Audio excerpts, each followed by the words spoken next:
Dubai Roads and Transport അതോറിറ്റിയുടെ bus on demand സേവനം കൂടുതൽ മേഖലകളിലേക്ക് വ്യാപിപ്പിക്കുന്നു. ഒരു മാസത്തെ വിജയകരമായ പരീക്ഷണയോട്ടത്തെ തുടർന്നാണ് നഗരത്തിൽ കൂടുതൽ മേഖലകളിലേക്ക് സേവനമെത്തിക്കുന്നത്. ദുബായ് റോഡ്സ് ആൻഡ് ട്രാൻസ്പോർട്ട് അതോറിറ്റിയുടെ ബസ് ഓൺ ഡിമാൻഡ് സേവനം ബിസിനസ് ബേയിലേക്ക് കൂടി നീട്ടി. ഇതോടെ Al Barsha, Al Nahda, Dubai Silicon Oasis, Business Bay എന്നീ പ്രദേശങ്ങളിലാണ് ഈ സേവനം ലഭ്യമാകുക. ദുബായിൽ ഒട്ടേറെ കോർപ്പറേറ്റ് ഓഫീസുകളും ബിസിനസ് കേന്ദ്രങ്ങളും പ്രവർത്തിക്കുന്ന പ്രധാന ഇടമാണ് ബിസിനസ് ബേ. കൂടാതെ മെട്രോ, ട്രാം സ്റ്റേഷനുകളും ബിസിനസ് ബേക്ക് സമീപമായുണ്ട്. അതുകൊണ്ട് തന്നെ ബസ് ഓൺ ഡിമാൻഡ് സേവനത്തിന് ഇവിടെ വലിയ സ്വീകാര്യതയാണ് പ്രതീക്ഷിക്കുന്നത്. സ്മാർട്ട് സംവിധാനത്തിലൂടെയാണ് ബസ് ഓൺ ഡിമാൻഡ് പ്രവർത്തിക്കുന്നത്. സ്മാർട്ട് ആപ്പ് വഴി വിവിധ പ്രദേശങ്ങളെ ബന്ധിപ്പിക്കുന്ന മിനി പബ്ലിക് ബസ്സുകൾ ഉപയോഗിച്ചാണ് സേവനം നടപ്പാക്കുന്നത്.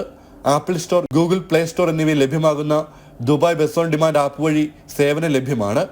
14 സീറ്റുകൾ വീതമാണ് ഓരോ ബസ്സിലുമുള്ളത്. സേവനം കൂടുതൽ മേഖലകളിലേക്ക് വ്യാപിപ്പിക്കുന്നതോടെ നഗരത്തിലെ ഗതാഗത സംവിധാനം മെച്ചപ്പെടുകയും തിരക്ക് കുറയ്ക്കുകയും ചെയ്യും. ഈ വർഷം അവസാനത്തോടെ കൂടുതൽ ഇടങ്ങളിലേക്ക് ബസ് ഓൺ ഡിമാൻഡ് വ്യാപിപ്പിക്കാനും RTAക്ക് പദ്ധതിയുണ്ട്. ജനം, ദുബായ്.